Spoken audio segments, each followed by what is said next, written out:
भगवान बचाए तीनों से, पुलिस वकील हसीनों से।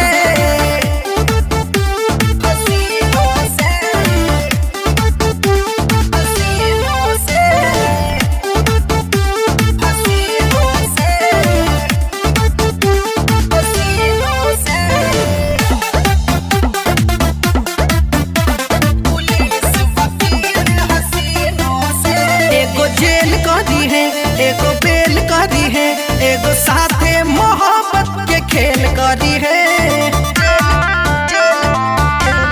सुन, एगो जेल करी है, एगो बेल करी है, एगो साथे मोहब्बत के खेल करी है। एकरा चक्कर में, हाँ चक्कर में हम पिसाता निकल महीनों से, महीनों से।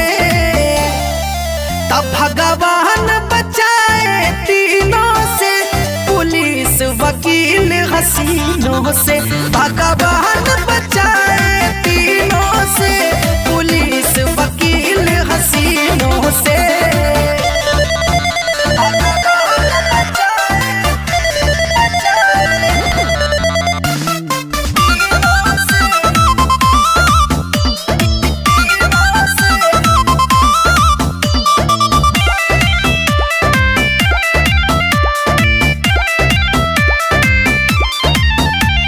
लूट ली होले, एगो कूट दी होले, एगो दिलवा पर खूंटा कूट दी होले।